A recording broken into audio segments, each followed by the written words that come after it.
We are only 12 days away from college football's kickoff in Dublin, Ireland, where Florida State and Georgia Tech will face off against each other on a neutral field on Saturday, August 24th at noon Eastern Standard Time. I want to close out the 2024 preseason by giving you all my conference predictions. Not just record predictions, but also where I think the order of power is in all of these conferences. I want to give you my power rankings, my tier rankings for these conferences, and also tell you about who I think some of the best players in these conferences will be. And there's no better way to start off than talking about the Big Ten. So that's what we are going to do today. And let's kick it off by starting from last place. Let's save the best for last and talk about a team that I'm somewhat uncomfortable placing at 18th because of their success last year. And that's the Northwestern Wildcats. Northwestern, I'm placing at 18th because they were, quite frankly, gutted in the transfer portal, and they did not have many answers. And last year, they won several close games. They won 6 close games against Utah, for example. They beat Minnesota in an awesome comeback win. And they also, had a blowout win over Wisconsin and competed with Penn State for a half. But overall, a team that was well coached, but if you simulated the season over and over again, many things could have gone sideways. And I hate to underestimate Northwestern and head coach David Braun again. Northwestern returns 59% of their production in 14 starters, but they did not have much talent last year, and not a lot of production comes back for this season, especially with Brendan Sullivan transferring to Iowa. They're strong at linebacker and cornerback. Their defense is better than their offense. Their starting quarterback, I don't think, has taken a single collegiate pass, or if he has, he's had a very small sample size. Zach Lujan is their new offensive coordinator coming from South Dakota State.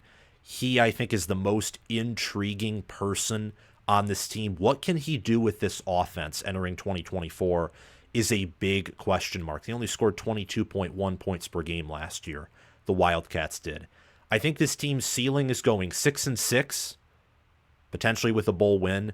Their floor is going 1-11 and looking exactly like they did in 2022. I have them starting out 3-0, beating Miami of Ohio, Duke, and Eastern Illinois, but losing all of their Big Ten Conference games at Washington, Indiana, at Maryland, Wisconsin, at Iowa, at Purdue, Ohio State, at Michigan, and Illinois, finishing 3-9 with an 0-9 conference record.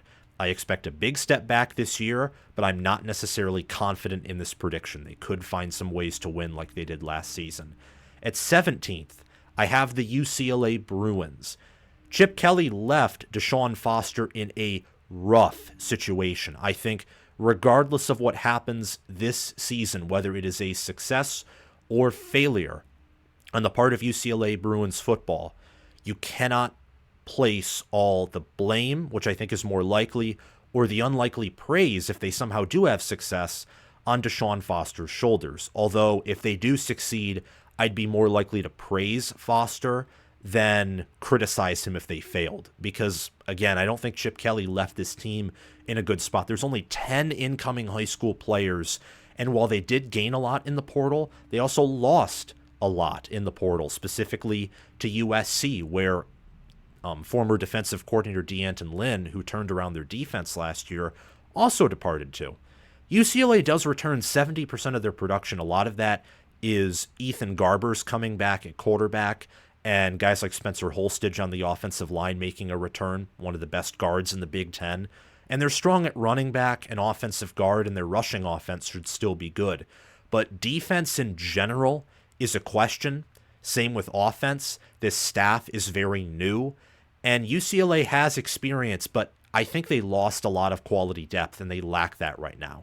So can Foster salvage this team, keep his head above water, tread water? If he can and can gain some momentum in recruiting, development, continue to use the portal, or at least get a few wins here and there, this season I think would be a success. I see 2-10 with an 0-9 record, and that's because they have an extremely tough schedule, one of the toughest in the country. Their ceiling is finding wins and going bowling. Their floor is probably losing to Fresno State at the end of the year, along with losing all their other games outside of Hawaii, which I have them losing. I think they'll lose to at LSU out of non-conference, and then also lose all their conference games. Indiana, Oregon, at Penn State, Minnesota, at Rutgers, at Nebraska, Iowa, at Washington, and USC. It'll be a rough year for UCLA, but last year did not end on a positive note, and neither did the previous season. It's a hard place to win at, and with this roster being gutted, I do not see how they're going to succeed entering a new conference and having to travel as many miles as they will. At 16th, we have the Maryland Terrapins. Now we're raising up a tier.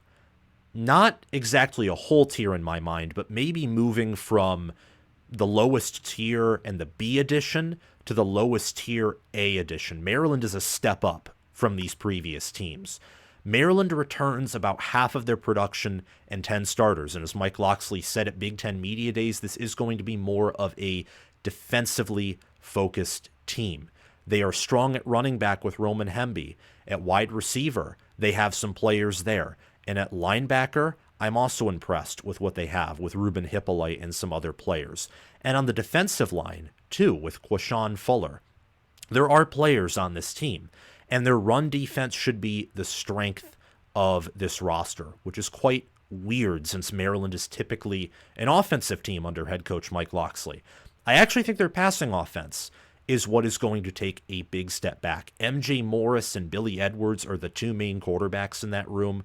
None are nearly as good as Talia Tagovailoa, longtime veteran and record setter with the Terrapins. The offensive line is weak, and the tight end room with Deitchus gone is going to undergo a drought. They lost key pieces on all of the offense outside of running back, really.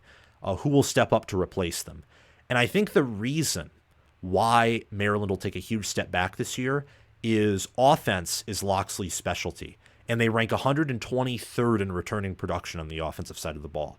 They'll take big steps back even with an easy schedule. I have them starting out 5-1, beating UConn, at Virginia, Villanova, at Indiana, and then off the bye beating Northwestern. But I have them losing to Michigan State in week 2, and then losing to USC, at Minnesota, at Oregon off the bye, Rutgers, Iowa, and at Penn State to finish 5-7, 2-7 in conference. I think they have a ceiling of 8-4, a floor of being even worse and going 3-9.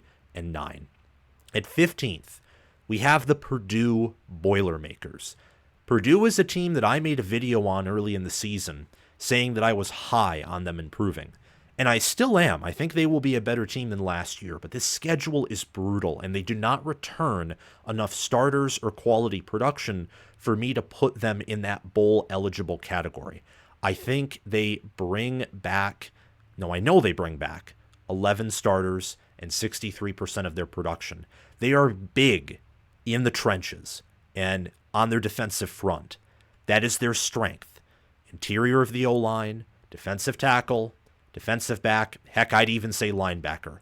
But quarterback, wide receiver, and defensive end with Nick Scorton leaving, those are areas of concern. And the wide receivers are very unproven, especially with Deion Burks now gone.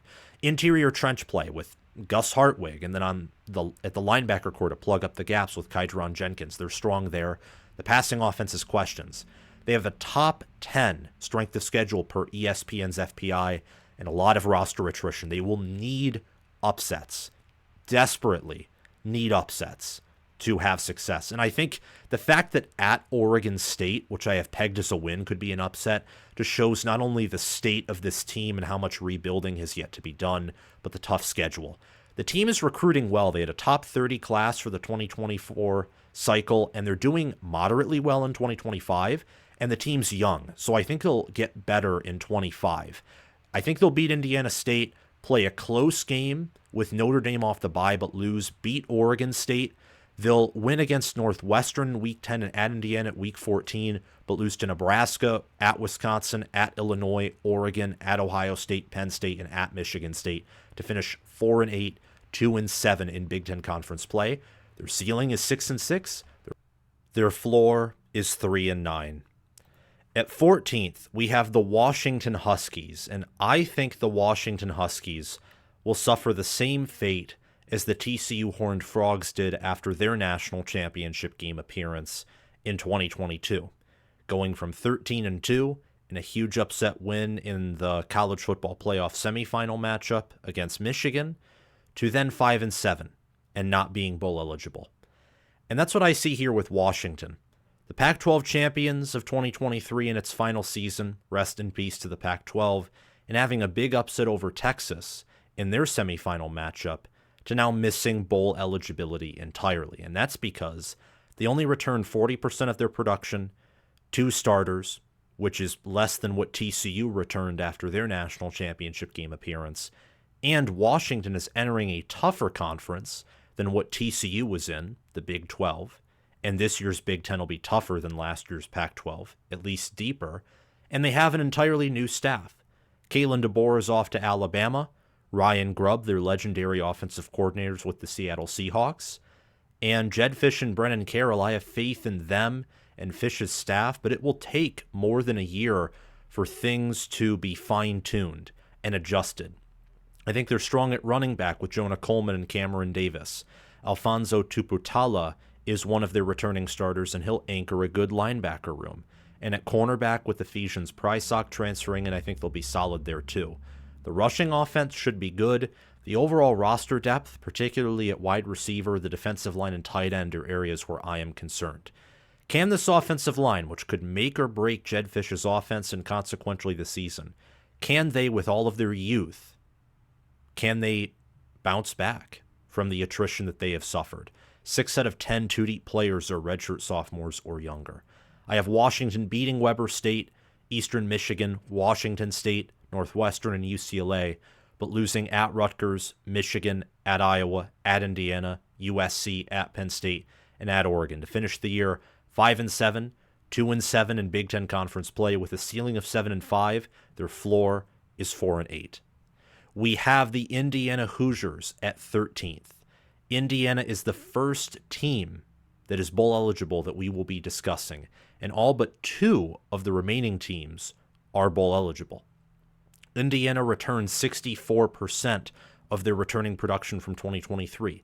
Like Washington, a lot of this factors in incoming production as they use the transfer portal heavily. Indiana brought in 31 transfers, and that is a storyline for this season. Can Curt Cignetti quickly rebuild this roster and succeed with all the incoming transfers and key returning starters like Donovan McCulley and Linnell Carr? And a player to look out for on top of some of the returning starters is Zach Carpenter, incoming transfer on the D-line, D'Angelo Pons, incoming transfer in the defensive back room, and wide receiver Elijah Surratt. Wide receiver, the offensive line, the defensive line, and players sprinkled at every position are going to be strong. This team has an underrated roster. The rushing defense, I think, much like at James Madison, will be the strength of this Curt Cignetti team. Quarterback, linebacker, defensive back, and a little bit of depth at every position is where I have my concerns. The passing defense is an area that could be below average, is an area of concern. I think, though, with a workable schedule, Indiana will start off 5-1, beating FIU, Western Illinois, at UCLA, Charlotte, at Northwestern, and they'll earn their 6th win of the season, beating Washington at home. They'll lose to Maryland, Nebraska, at Michigan State, Michigan, at Ohio State, and Purdue at home, finishing the year 6-7 with a 3-6 record in Big Ten Conference play, with a ceiling of 8-4 with a workable schedule and a lot of talent on the roster, but a floor of 3-9 as things could fall apart fairly quickly. I have them losing to Georgia Tech in the Bad Boy Mowers Pinstripe Bowl. So Indiana will go over their win total of 5.5, which is high for an Indiana team, and reach bowl eligibility. I think Curt Cignetti, while maybe overplaying his cards and being a little too confident, is not necessarily to be messed with. We have the USC Trojans up next at 12th, and I can already hear some of you clutching your pearls, typing on the keyboard angrily with your sweaty fingers. And I understand the anger because, just for your knowledge, And so I'm not pretending like I know everything here or being intellectually dishonest. I don't have a read on USC football. I don't. I look at their returning production number, 60%. This factors in incoming transfers where they had a top 20 portal class. I look at their returning starters, 7. I look at the traditional strengths of a Lincoln Riley team combined with the massive staff upgrades they made and with everything, really everything about USC. And I don't have a read on them. I don't. I could see 10-2. With a 10-2 record with this schedule, they'll make the college football playoff. They're one of the few teams that would be a lock with the playoff with a 10-2 or worse record. They could get in at 9-3 if there's a really chaotic season with LSU and Notre Dame non-conference and a Big Ten conference schedule. But again, they could also go 5-7, which is what I have them going, or they could do worse and go 4-8 because they lose so much. They have massive staff turnover. They're entering a much tougher conference, deeper than what they faced last season. And that factors in non-conference too. Last year, they just played Notre Dame in the non-conference, and Notre Dame destroyed them. This year, you add an LSU and a road trip to Michigan, road trip across the country to Minnesota, hosting Penn State, Rutgers, Nebraska, Wisconsin, teams that, by the way, I have in my top 25. And I think that there are concerns here. USC's defense sucked last year, and unless D'Anton Lynn once again has another miraculous season, and UCLA's defense in 2022 was a little better than USC's defense last season, I don't see how this team is going to succeed. They need a top 25, top 30 defense to be a good team that can contend for the college football playoff. They need, in my mind, a top 75, top 50 defense for bowl eligibility because of how much they lose on offense. They'll be strong with Miller Moss at quarterback. At wide receiver, despite the youth there, I think they'll succeed, and Jonah Monheim's a good center, and their special teams are good. The passing offense will be a Lincoln Riley passing offense with a inferior offensive line compared to most Lincoln Riley teams. The defense, even with better coaching, and I think it will improve by a lot, they have a lot of ground to make up, and I don't think they'll be a top 25 defense this year. And again, they have concerns on the offensive line. That in a conference that is all about defense and trench play makes USC basically built to lose in this new conference, at least in year one. I have them upsetting LSU, beating Utah State, winning against Maryland, Washington, and UCLA. All of those 3 conference wins are on the road against teams that are far inferior to them. However, I have USC losing at Michigan, Wisconsin, at Minnesota, Penn State, Rutgers, Nebraska, Notre Dame, finishing 5-7, 3-6 in Big Ten Conference play. Due to their APR, I think that they will get in the Sun Bowl and beat North Carolina, an above-average ACC team. Their ceiling is 10-2, their floor is 4-8. Their schedule is so tough that I think that they would crush an above-average ACC team.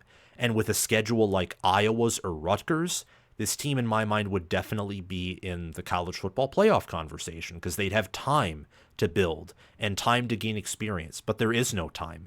They play right out of the gate a top 20, top 15 LSU team, and their September and October slate is brutal. So I know I've spent a lot of time on USC. I'll probably do that for some other teams, but it's because I'm very unsure about USC, and I just want to drive that point home. A lot of boomer bust in this team. I think that they are the most volatile team in all of college football this year. We have at 11th, the Minnesota Golden Gophers. Minnesota, they return a lot of production, a lot of starters, 71% and 14 starters coming back respectively. They'll be strong on the offensive line, the defensive line, and at running back with Darius Taylor coming back. And Ariante Irsay and Quinn Carroll, they make up a great, and I mean great offensive line. Same with Tyler Cooper.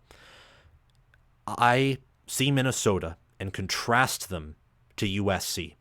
USC, by the way, I think is better than Minnesota. They're better in terms of power rankings and on an average play-by-play, who would you rather face basis if you were the average college football team. But if you zoom in on the Big Ten, Minnesota is built to find ways to win in the Big Ten. And USC is the opposite of that. They're built to find ways to lose in the Big Ten because Minnesota is all trench play, all running the ball, and USC is all about perimeter play, and the strength of their defense is the secondary. For Minnesota, that's actually their weakness outside of wide receivers, which I think with Daniel Jackson are going to be pretty good. Tight end is question marks, linebackers a question mark, and they have Justin Wally at cornerback, but they lost Tyler Nubin, and they weren't good last year on that side of the ball. Even with Nubin and with talent at the DBs and a great defensive coordinator in Joe Rossi, this defense allowed 26.7 points per game. They were awful by Minnesota standards. Will that defense improve? That could make or break the season, especially when they play rival Iowa at home. They play Illinois, who's had their number, at Rutgers. Minnesota could go 8-4. Maybe you could raise my projected ceiling and say they could go 9-3. They could also, though, go 5-7, depending on how things work out. I think they'll start off with a win against North Carolina. They'll beat Rhode Island, beat Nevada. They'll beat USC in an upset, win against UCLA on the road, and beat Maryland. They'll start off the season 6-2, losing to Iowa in Week 4, at Michigan in Week 5. But Illinois has had their number, and I'm not counting up Brett Bielema in that game. They'll lose at Illinois in Week 10, at Rutgers Week 11, Penn State in Week 13, and at Wisconsin to close out the year in Week 14. 7-6, 3-6 record in Big Ten Conference play. They'll beat UCF because PJ Fleck finds ways to win bowl games. They'll beat UCF, Gus Malzahn, in the Guaranteed Rate Bowl. At 10th, this is the final team that is not bowl eligible. We have the Illinois Fighting Illini at 10th. They should be better than last year, but the reason I'm picking them to have the same identical record is their schedule, and also due to the fact that they don't return a phenomenal amount of starters. They don't have this overflowing level of returning production. They only bring back 61% of their production and 10 starters, and they still have massive questions at quarterback with Luke Altmaier. And they lost Jerzon Newton and much of that defensive line. And while they bring back Miles Scott, bring in incoming transfer J.C. Davis on the O-line, Scott's one of their star defensive back players. They should be better at pass defense, and they should be better even at pass offense given what their offensive line has done, and rush offense as well. But I still have questions about Altmaier. I have questions about their tight ends and their defensive line, especially with Newton leaving. And their run defense was still bad with Jerzon Newton last year. They allowed 149.2 specifically, rushing yards per game. Can they stop the bleeding with healthier linebackers and defensive backs this season? That's a big question. We'll just have to see. The reason I'm picking this team not to be bowl eligible primarily is how young they are, and the fact that they also play a tough non-conference slate with Kansas, who I think is going to be a top 25 team this year. 7 out of 22 starters are seniors. That's not that much. And with how much they will bring back for 2025 and the fact that Bielema has shown he's willing and excited to use the portal and probably NIL too, they should be a good team in 2025, if not perhaps a top 25 team, depending on what happens in that quarterback room. I have Illinois beating Eastern Illinois, an FCS team, Central Michigan, Purdue, Minnesota, and getting a road rival win over Northwestern. But I have them losing to Kansas, losing at Nebraska, at Penn State, Michigan, at Oregon, Michigan State, and at Rutgers to close out the season 5-7, 3-6 in Big Ten Conference play. They have a ceiling of 8-4 in my mind because the schedule is workable, but they could also be worse and go 4-8. At 9th, this is where the fun begins in terms of teams that I'm projecting to have a winning regular season record. We have Jonathan Smith's Michigan State Spartans, who bring back 10 starters and 61% of their returning production. It's really interesting looking at Michigan State and seeing how much movement they have had from last year's roster, all the outgoing transfers, all the incoming transfers, and it's a lot like they were in Indiana or what used to be Rutgers last season, and that's what they were. Mel Tucker was a fraud, also in hindsight of the whole sexual harassment investigation, also a scumbag. And it's good for Alan Haller and Michigan State that they were able to get out of that contract of his and give it to someone like Jonathan Smith, who's a top 10 head coach, who's constructed one of the best, if not the best, staffs in the Big Ten, with guys like Blue Adams, Joe Rossi, with their offensive coordinator, an O-line coach who are just really awesome in what they do. Their tight ends coach as well. And their strength and conditioning coach, Mike McDonald, I think is the star of this staff. One of the best strength and conditioning coaches in the country.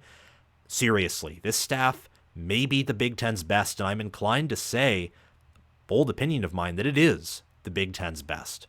A lot of it coming from Oregon State and other great staffers coming from some Midwest schools, particularly Big Ten schools, on the defensive side of the ball. This staff will make the most of this roster, and Aiden Childs looked great at Oregon State last year as their backup quarterback behind DJ Uiagalelei. At running back, Nate Carter and K'Ron Lynch-Adams, that's a great 1-2 punch on the interior of the O-line. Tanner Miller from Oregon State and Luke Newman from Holy Cross, they'll make up a great interior offensive line. And at linebacker, they're very deep at the linebacker position. Not necessarily an X-factor player there, but plenty of quality depth. And I say that because Cal Halliday, who's an okay linebacker, is in their second string right now. Their weak links, though, are big still. Wide receiver and offensive tackle, huge red flags. Defensive back, I think there's more potential and depth than in those rooms, but they were horrific under Tucker at DB. They developed very poorly there, were coached poorly, and were schemed poorly by the legend of Scotty Hazelton, legendary for holding a 500 record against Michigan, despite having terrible defenses. Michigan State's been in the bottom 30 of passer rating allowed since 2021. Can they improve there? I have Michigan State beating Florida Atlantic in week 1, winning against Maryland on the road in week 2, beating Louisiana in week 3, at Boston College week 4. I have them losing to Ohio State and at Oregon in week 5 and 6. They have a bye week 7. They'll play Iowa close in week 8 but lose. Play Michigan closer than last year but lose in week 9. They'll beat Indiana in week 10. They have a bye week 11. They'll beat Illinois on the road and Purdue at home in week 12 and 13 and close out the season with a loss to a scrappy Rutgers team. Scrappy, much like I think Michigan State will be in week 14. Michigan State will be 8-5, 4-5 in Big Ten Conference play with a ceiling of 9-3 just due to the scrappiness of this team and I think a moderately easy non-conference schedule. But they also have a very low floor, I think, of 4-8. They'll beat an inflated SMU team in the Duke's Mayo Bowl. We have at 8th the Nebraska Cornhuskers. I'm confident now for the nth year in a row that Nebraska will go bowling. Ever since I started this channel and did it consistently back in 2021, I've predicted that Nebraska will at least be 500 or better every year. Always fails, but I think this year will be different, and I think I have a lot of evidence to back that up. No, I am not as high on this team as I was on Nebraska entering 2022 in what was Scott Frost's final year. I don't think that at all. What I think instead is that this team will be scrappier. They won't be top 10, not even close, but they'll be scrappy. Their defense, I think, will be top 10 or very close to it. And the offense will be well inside the top 100. In fact, I think top 75, maybe top 50 is what this offense will be.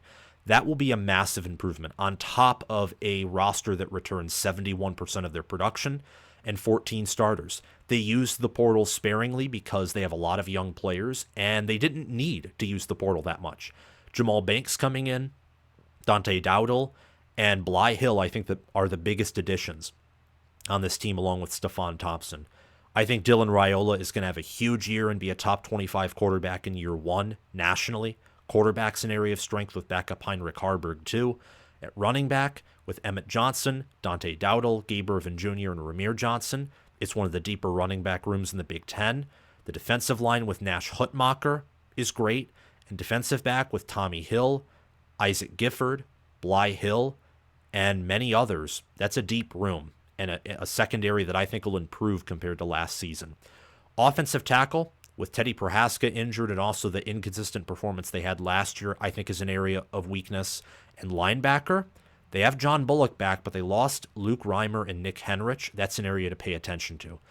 Dylan Raiola's performance will make or break the season. If he's bad, let's just say Spencer Petras bad, Cade McNamara last year when he was injured bad, or Deacon Hill bad, this team will not win 6 games. They won't go bowling. Maybe they could, but I think the season really hinges on how good Dylan Raiola is. But I don't think Dylan Raiola will be even close to that bad. I think that's impossible given his supporting cast and also what we saw from him out of high school. I think he's going to be at worst probably a top 50 quarterback, in which case Nebraska probably goes 7-5 or 8-4 because this schedule is very easy. I think that Nebraska gets a win over UTEP in week 1, win over Colorado week 2, Northern Iowa week 3, Illinois week 4, at Purdue week 5, another win, 6 in a row, hosting Rutgers week 7 or 6. They have a bye week 7. They'll beat Indiana off the bye in week 8 in a close game on the road to advance to 7-0 entering the Ohio State game. Already bowl eligible, college football playoff contenders, but they'll fall to Ohio State in week 9. They'll beat UCLA in week 10. They have a bye week 11, and they'll use that to beat a USC team they match up with quite well on the road in week 12. But their playoff hopes will end with a loss to Wisconsin at home in week 13 and a loss to Iowa, rival, in a night game on the road in week 14. Iowa is deeper than Nebraska at every position except for quarterback, wide receiver, and running back. And as I've said before, the Big Ten is decided with defense and in the trenches, and Iowa has the better offensive line, defensive line, far better linebackers, far better secondary, and they will have a rushing attack of their own, plus home field advantage. And Wisconsin, well, they just match up well with Nebraska, mainly due to their strong receiver core, offensive line, and quarterback that should be able to take advantage of some potential holes in Nebraska's defense at linebacker or secondary. But I have this team going 10-3, 6-3 in Big Ten Conference play. They will beat Oklahoma in the Music City Bowl. The ceiling of this team is a 10-2 record, beating one of either Wisconsin or Iowa in addition to all of their other wins I have them earning. Their floor is 6-6, so I think Nebraska is guaranteed to at least reach a bowl game this college football season. At 7th, we have the Wisconsin Badgers, led by Luke Fickell. Wisconsin has a very tough schedule. I mean, whenever you schedule Alabama in your non-conference, and then you have to, well, play at Iowa, play at USC. I know I don't have USC as this amazing team, but it's early in the season, and I think early in the season for USC this year, before they bottom out, I think they'll still be able to bring the heat to a good team like Wisconsin. At Rutgers will be tough. And then Penn State and Oregon, they're at home, which is good, but those are still top 10 teams that Wisconsin will have a hard time overcoming. At Nebraska is tough, and Minnesota's a rivalry game. So this is a very tough schedule, and you really only have week 1 and 2 to work things out before you have to go into the wrestling match and go into the cage. But I think Luke Fickell is ready, more ready than last year for sure, to have success with the Badgers. They return 68% of their production and 10 starters. Their wide receiver core, I think, will be strong. Same with their offensive line, their linebacker room, and their secondary with Hunter Wohler and Ricardo Holman. Pay attention to them. And Joe Huber, Riley Malaman, and wide receiver Will Pauling, those are some of the stars on offense to pay attention to as well. Their offensive line play is elite. They have one of the best offensive lines in the country. At guard, you got Joe Huber, and you have Jack Nelson and Riley Malaman as the offensive tackles, one of the best offensive tackle duos in the country. Tight end and the defensive line and the run defense overall is, I think, the weak link of this team. The offense is what could make or break the season, as is the case with a lot of Big Ten teams, because the Big Ten isn't known for offense. So if you have a good defense and a good offense, you're automatically really in the top half of the conference, at least in power rankings. Wisconsin's offense only scored 23.5 points per game last year, 93rd nationally. Will the unit improve in year 2? I think it will, especially with Tyler Van Dyke being a better quarterback than Tanner Mordecai. Wisconsin will beat Western Michigan in week 1, South Dakota in week 2. They'll lose in a closer than expected game, hosting Alabama in week 3. They got a bye week 4. They'll win at USC in week 5, beat Purdue in week 6, win at Rutgers and at Northwestern week 7 and 8. They'll play Penn State competitive, but lose to them in week 9, and at Iowa after a big home matchup that's a loss in week 10. That'll be tough. So I have Wisconsin also losing at Iowa. They have a bye in week 11, which should prepare them to play Oregon competitively and perhaps upset them in week 12, but I have to go with the stronger Ducks then. They'll get an upset win at Nebraska in Week 13 and finish the year with a win against Minnesota in Week 14. I have Wisconsin going 8-5, 6-3 in Big Ten Conference play, a ceiling of 10-2, and much like USC, if they go 10-2, they're in the playoff.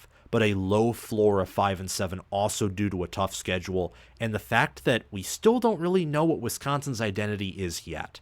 I have them losing to a Texas team that will underachieve in the ReliaQuest Bowl, where Steve Sarkisian will probably pour out his anger on a far inferior Badgers team. Before we resume this video and talk about the top 6 teams in the Big Ten by finish, and all of these teams consequentially will be college football playoff contenders at the end of the year in my mind, I want to remind you to please hit that subscribe button, click the notification bell, and comment your thoughts on this video down below. Also, please like this video. It helps out the channel a whole lot, helps us get into the algorithm. It's just that little thumbs up button. You can click that. If you have disagreements with me, don't dislike, just comment your disagreements down below, and I will try to reply to your comment if possible. Subscribing helps the channel a ton. Same with clicking the notification bell. That actually helps out you a lot more than me, so you do not miss when we upload new content here on College Football with Sam. Let me know what you agree with, disagree with, anything that I have missed.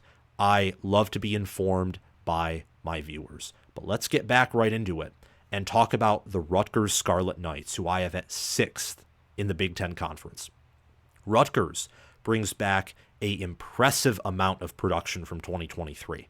They bring back 14 starters, and this team is going to produce one of the best rushing offenses in college football with Kyle Monangai, who I have as an All-American running back, not just a first-team All-Big Ten running back, as you will see when I discuss my All-Big Ten teams here in a few minutes. But I have him as an All-American. And with Gus Zielinskis at center, with Brian Felter at guard, with Holden Pierce at tackle, and the way that they've developed offensive linemen that showcased last year, this rushing offense will be a beast. And Mohamed Toure at linebacker, and Flip Dixon and Robert Longerbeam as defensive backs, this will have a pretty good defense too. This Rutgers defense will be very impressive.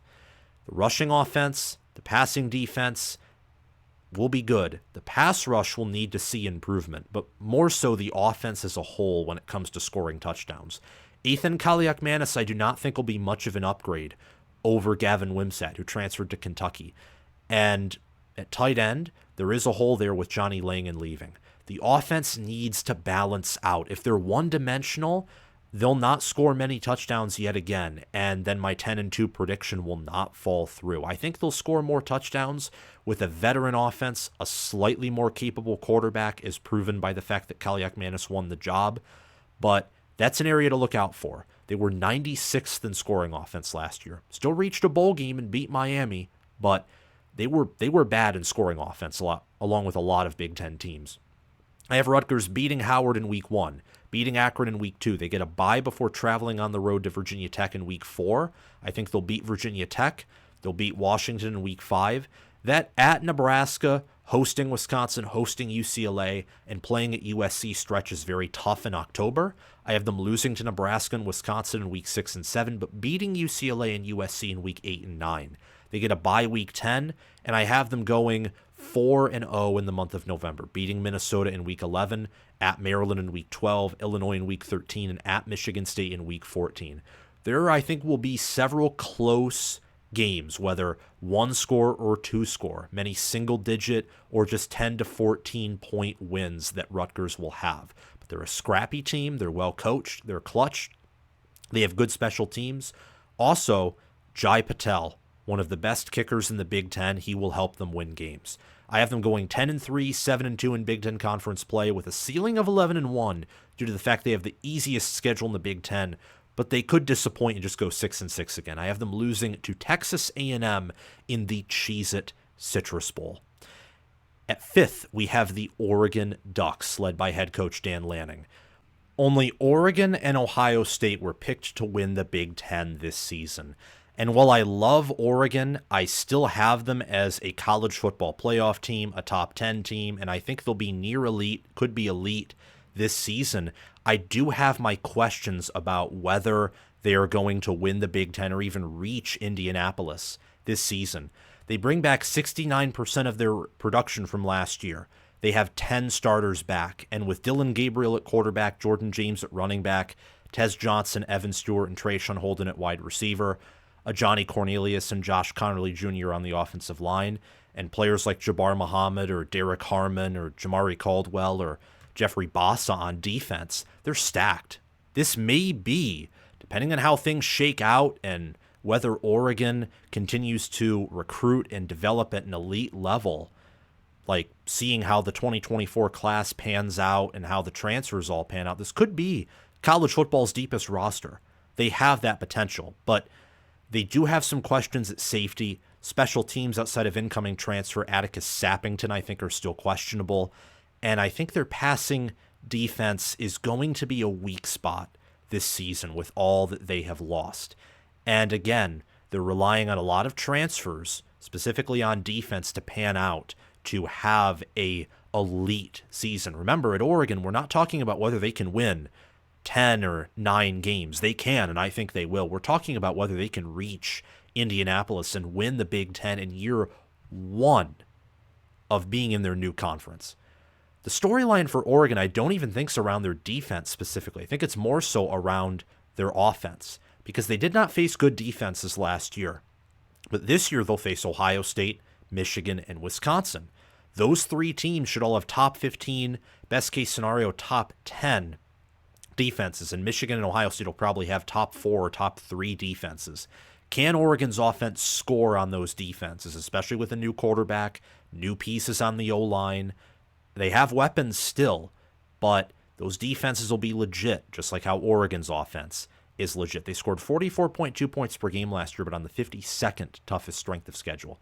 I think Oregon will beat Idaho in week 1, Boise State in week 2, Oregon State on the road in week 3. They got a bye week 4, which will help them rest and prepare for at UCLA and hosting Michigan State, which will be wins, but more importantly, hosting Ohio State in week 7. The Buckeyes match up well with the Ducks in my mind, especially with the Buckeye wide receivers against the Oregon secondary, and I've changed my tune a bit on that game. So I think Ohio State wins in a close one and outs in week 7.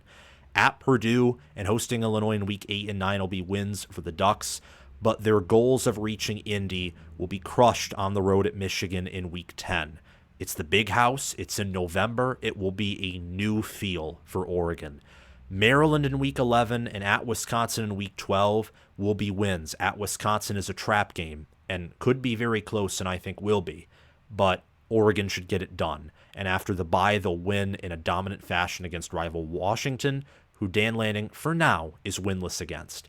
Oregon will finish 11-3, 7-2 in Big Ten Conference play. Their ceiling, I'm telling you right now, 12-0. They could be the Big Ten's best team. They could be college football's best team. Brett McMurphy has had some crazy, insane top 25s. I don't hate him having Oregon at number 1. I just disagree with it. Their floor is 9-3 and probably losing to like Wisconsin on the road, for example. I think they'll beat Missouri on the road in the college football playoff, not semifinal, but in the first round where the conference champions have byes. But Georgia having that bye and being the far superior team in my mind will cause Oregon to lose to the Dogs, to Dan Lanning's former boss and Kirby Smart in the Sugar Bowl. We have the Iowa Hawkeyes at 4th place in the Big Ten. Iowa I'm going to keep short and sweet because they do not have the same ceiling as many of the other teams that they are in the same category as in terms of conference wins and losses. This team can compete for the Big Ten championship game. They can compete for the college football playoff, but that's about it. Their ceiling is not nearly as high as Oregon, Michigan, Ohio State, and Penn State. It's just not. They return nearly 80% of their production and 17 starters, though, and that's why I have them going 11-1. At tight end with Luke Lachey and Addison Ostrenga, they'll be strong. The interior of the offensive line with Logan Jones at center is impressive. And on the defensive line, linebacker, and DB, you don't even have to mention the players. You just know that with Phil Parker and the amount of returning production they have, they'll be good. But we'll talk about some of those all-American, all-Big Ten caliber defenders in a few minutes. Quarterback with Brennan Sullivan and Cade McNamara, I think is going to be way better than last year. But way better than last year can just be them being top 100, top 75 QBs. And the wide receivers have tons of questions as well. Skill position play is a big weakness for this team. And the storyline with how much they return everywhere and new OC Tim Lester coming in is what was Kirk Ferentz smoking when he said that his offense could be good? Now I say, what is he smoking half sarcastically because he's a head coach and I'm not, so he knows more than I do. Is he lying? Is he not lying, but almost being weird or intellectually dishonest in the way that he thinks good is top 100, even though it isn't? Or is he telling some truth, and can this offense put together a respectable, let's say, top 75 or top 50 at best performance? If that happens, this team's actually a contender to winning the Big Ten, depending on if some other teams have down years. I think Iowa will beat Illinois State in Week 1, Iowa State in Week 2, Troy in Week 3, win at rival Minnesota in Week 4, even with a bye in Week 5, on the road in an Ohio State team that has a similar caliber of defense but a way better offense. That will be impossible for Iowa to overcome. They'll lose to Ohio State on the road in Week 6, but they'll win the rest of their games. Washington in Week 7, at Michigan State Week 8, Northwestern Week 9, Wisconsin Week 10, at UCLA in Week 11, have a bye Week 12 before playing at Maryland in Week 13, and then they'll beat rival Nebraska to close out the season and come close to solidifying their goal of reaching the college football playoff, their path to being in the playoff. They'll have an 11-1 regular season record, an 8-1 record in Big Ten Conference play. They'll miss Indianapolis due to the fact that their schedule is weak, and the stronger conference schedule you have, that's the tiebreaker, is if you have more than one or two teams at 8-1 and they don't all face each other, how you determine who advances to Indy, hypothetically, is whoever's conference opponents have the best combined win-loss record. And Iowa's has one of the worst because their schedule's that easy. But they will lose at Penn State in the first round of the playoffs in what will probably be a Penn State blowout. 11-2, 8-1 will be their final record. This team's ceiling is 11-1, but probably having a better offense than I expect them to. Worst case scenario, this team's going 8-4 and probably suffering several close losses. At third, we have the Michigan Wolverines. Michigan returns 40% of their production in 5 starters. A very similar situation returning production-wise to USC, to Washington, and that's really about it. I mean, those teams are at the bottom of the barrel in those areas. And in terms of just total, being close to that number, you could also say Northwestern.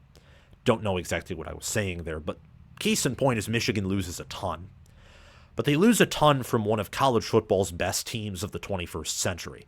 Not a bad 8-5 USC team by USC standards, a Washington team that was far outclassed by that Michigan team, or Northwestern, who found several close wins. Michigan has better depth, more talent, and they're in relatively the same conference and same situation as last season. Those other 3 programs I mentioned are entering wildly different situations outside of Northwestern, who just doesn't have the talent to reload, and they were not nearly the same team Michigan was last year. Michigan is going to take a big step back compared to last season. But I think that with Donovan Edwards at running back, Colston Loveland at tight end, an offensive line that has just been built year after year over year for success, so they'll reload there, a defensive line that's the nation's best, and a defensive back room that has depth and has Will Johnson, they'll be one of college football's best teams yet again. And their team strength is trench warfare. Combined, I think that Michigan will probably have the best overall trench play in the country.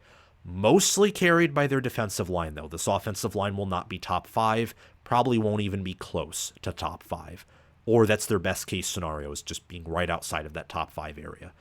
The weak link of this team is quarterback and wide receiver, the passing offense. That's the area with the biggest question mark.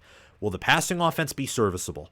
Alex Orji has only thrown 1 career pass. If the passing offense is good, this team could be the number 2, maybe even number 1 team in the country. Again, if the passing offense is good. But that is a big if with the QB who's only had 1 career pass and the fact that Michigan doesn't return any of their starting receivers. That is a massive if, which is why I don't have Michigan winning the Big Ten. I have them beating Fresno State in Week 1, Texas in Week 2 in a big game, Arkansas State in Week 3, USC Week 4, Minnesota week 5. Their first road trip of the season to Washington week 6 will be a win. They get a bye in week 7 to rest. They'll beat Illinois on the road in week 8, Michigan State at home in week 9, Oregon at home in week 10, beat Indiana, at Indiana week 11. They have a bye week 12 to help prepare for Ohio State. They'll beat Northwestern in week 13, but lose to the Buckeyes in week 14. Because Ohio State, it's much like Iowa. They have a similar caliber of defense as Michigan. Ohio State does, but their offense is going to be better. It's going to be more diverse. They have a home field edge. And Ohio State, I'm going to tell you right now, they're not going to be able to afford a loss to Michigan and be safe in maximizing their chances of winning the national championship, which is one of their goals. That's me telling you right here, just a little whisper. Ohio State's going to lose a regular season game, but it won't be to Michigan. Ryan Day will get his win over Michigan, and it'll be good for Ohio State, bad for Michigan. But Michigan will enter the college football playoff and get home field advantage because of their finish. I think they'll beat Notre Dame in the first round in the Big House. They'll beat Ohio State in a rematch in the Rose Bowl in a very close game. They'll beat Penn State in the semifinal in the Cotton Bowl. But Georgia, it's with everyone else. The only teams that can beat Georgia, and it's really only if they host Georgia in their own home fields, in my mind, are Ohio State and Alabama. Neutral field or in Athens, no one's beating this Georgia team. No one. And Michigan will fall victim to a team that is far better on offense than they are, and that has a good enough defense to limit Michigan's one-dimensional offense. Michigan will finish 13-2 with an 8-1 record in Big Ten Conference play, a ceiling of 12-0, and a floor of 9-3. Up next, we have the Ohio State Buckeyes in second place. You all know now who's at first place, and on this channel, if you do not know, that's close to heresy, but I have logic behind it. Ohio State returns 65% of their production, 15 starters. With Quinshad Judkins and Travion Henderson, this team will have the best rushing attack potentially in the country, definitely the number 1 running back room in all of college football. Their wide receiver room can once again be number 1. They do lose Marvin Harrison Jr., so I think the room will take a step back. But Carnell Tate's ready to step up, a healthy Emeka Egbuka is an All-American, and Jeremiah Smith is already being touted as an All-American, and I believe it. The defensive line, the linebackers, the defensive backs are also incredibly strong. They just are. And offensive center and offensive tackle, the offensive line, and quarterback, those are the only weak links for this team. Now, for Big Ten play and for national championship hopes, those are pretty big weak links. They are. I think offensive center with Seth McLaughlin is very questionable, given what he did at Alabama. And I think offensive tackle, there's a lot of potential there, but potential isn't what you rely on. It's how you actually play in the games. And Ohio State's offensive line was very inconsistent last year. Notice I don't have Will Howard listed as a weakness, even though I think he is questionable in some aspects. He's a good quarterback, and he gives them a rushing threat ability that they haven't had really since Justin Fields. Not saying he's the same runner as Justin Fields, but Stroud refused to run. Will Howard will want to run. And in a Chip Kelly offense, that works out phenomenally. Chip Kelly's reforming of Ohio State's offense is the storyline. You know that with Jim Knowles and what they bring back, this defense will be one of the best, if not the best in the country. But the offense, with the O-line, with the quarterbacks, with the departure at tight end and wide receiver, those are where the questions are. Can they score more points? And not just have to ground and pound and be clutch in the second half to win. Can they pull away? Can they be dominant? That's the question. If yes, they probably go 12-0. If not, 10-2 is certainly in the cards. I think that they will beat Southern Miss and Western Michigan and Marshall in their non-conference pretty easy. I know they'll beat those teams week 1, 2, and 4. They'll open up with a road conference win at Michigan State in week 5, beat Iowa week 6. They'll beat Oregon on the road in week 7. They'll get a bye before hosting Nebraska and beating them in week 9. Penn State, I think, will give the Buckeyes their first and only loss of the regular season. And this is because Penn State has a vicious pass rush that I think will be able to take advantage of an Ohio State offensive line that's suspect. Penn State's weakness on defense, much like Oregon, is their secondary, but they should have a better secondary in terms of depth than Oregon. And Will Howard, I'm telling you right now, there's a big chance he's not even as accurate as Kyle McCord was. Has a stronger arm, has more athleticism. The accuracy is a question mark, though. And under pressure, Penn State will probably force some turnovers. And Penn State's rushing offense is capable.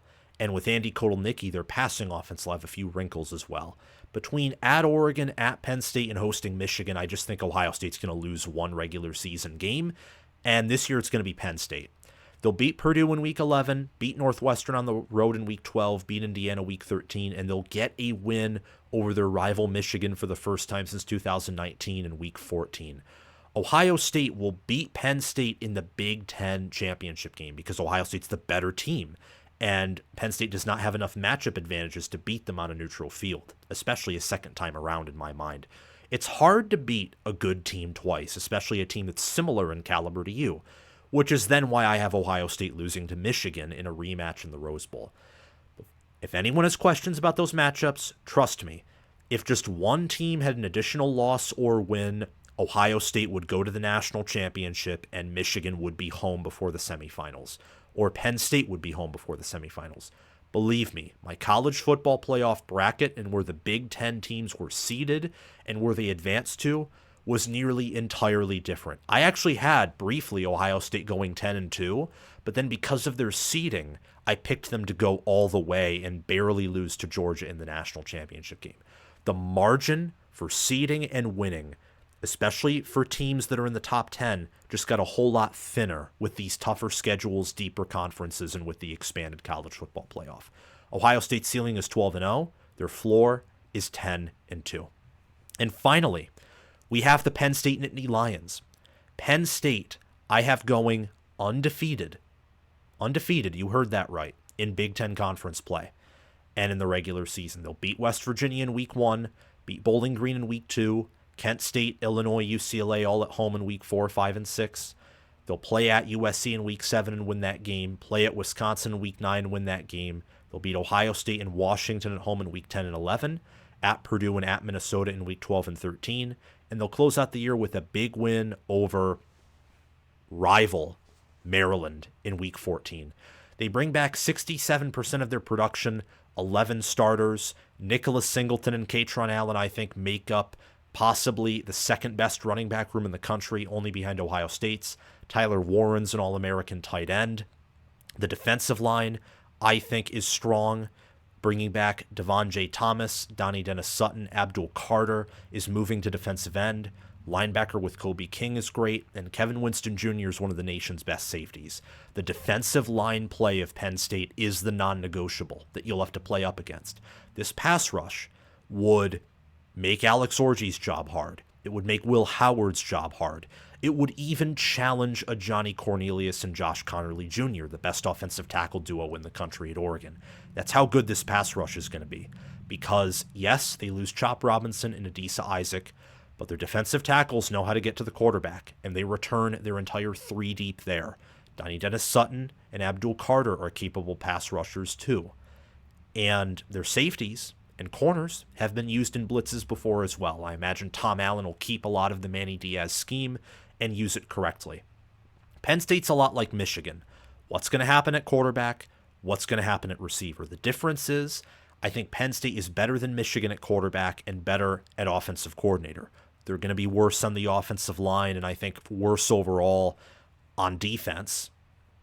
But Penn State, they have an easier schedule than most of the teams of their similar caliber that gives them time to rest, time to prepare, time to get things right and sort things out. And I think Andy Kotelnicki will be capable of doing that. James Franklin, don't get me wrong, is a huge question mark. Massive question mark, in fact. And I am not a believer that James Franklin's even a top 10 or top 15 head coach. But I think the staff that he's assembled, the strength and conditioning that he has, the recruiting that his staffers have done, I think he's built a great staff around him to alleviate some of his issues, many of his issues. And I think that this team consequentially will play in Indy. They'll lose to Ohio State, though, in the Big Ten championship game, beat Iowa in the first round in Beaver Stadium, beat Florida State in a close game in the Peach Bowl. Don't sleep on Florida State, but I think Penn State's better. they'll lose to Michigan, who still matches up with them fairly well in the trenches in the Cotton Bowl, for a 14-2, 9-0 record in Big Ten Conference play, and a ceiling of 12-0 and a floor of 10-2. So those are my record predictions. And before we finish off with today's video, I do want to briefly go in to my all Big Ten team. I know this video has been very long, but why not check it out? So this is my first and second all Big Ten team. A quarterback is an area of weakness in the Big Ten. I think Dylan Gabriel and Miller Moss, who made my first team, are going to be elite. But Aller and Childs on my second team are a huge step back compared to those two. Donovan Edwards, Travion Henderson, Kyle Monungai, Jordan James, Quinshawn Judkins, and Darius Taylor. All of these running backs are going to be close to All-Americans or All-Americans, period, amen. At least from my perspective. My All-Big Ten team and All-American teams are much bigger than most because there's just so many great players that I want to highlight, and many of them are close together. And these are they're not based off of results. They're based off of who I think is just the best player, regardless of just pure statistics and numbers. Tanner Miller and Greg Crippen, and Iapani Lalolu and Logan Jones at center. That'll be strong. Guard, tackle will be strong. The top end of the receiver rooms in the Big Ten will be strong, but outside the first and second team, there won't be that much strength or that much that is impressive. Tight end will be impressive. Notice that Oregon dominates this list with 5 players on the first team, 4 players on the second team. Ohio State and Michigan are interesting because they don't have nearly the same appearances that Oregon does. But Michigan is strong at center, running back, tight end, really on the offensive line overall. Ohio State's incredibly strong at skill position, and then you have Donovan Jackson, who's an NFL caliber guard, just there. He should have a bounce back year. Rutgers is all running back and offensive line. USC is sparsely on here, and I think that's because on offense they frankly don't have a lot of proven talent, but they do have Miller Moss, who's a first-teamer, Zachariah Branch, who I think is going to be one of the best receivers in the country, and they do have an offensive genius in Lincoln Riley, so they'll produce. There's also Minnesota, who's a lot like Rutgers, offensive line and running back. Wisconsin also has offensive linemen 2 on this list, and UCLA makes an appearance at guard. In Iowa, Luke Lachey, I think, is going to have a bounce-back year. And then there's Michigan State, who you see Jack Velling at tight end, Tanner Miller at center, Aiden Childs at quarterback. I'm bouncing all around just because I want to cover this very briefly, but you can see it on your screen whether you're on YouTube or Spotify, because I make videos on Spotify too, not just on audio. But this list will be in the description of these videos. It will not just be, up there in the video. So you can check it out in the description, and also in a reply to my pinned comment is where you will see my 3rd and 4th all Big Ten offenses and defenses too, along with special teams. I want to get to the defense though. Defense is fascinating because at every position, the Big Ten is strong. Almost all of these players will be on my All-American team.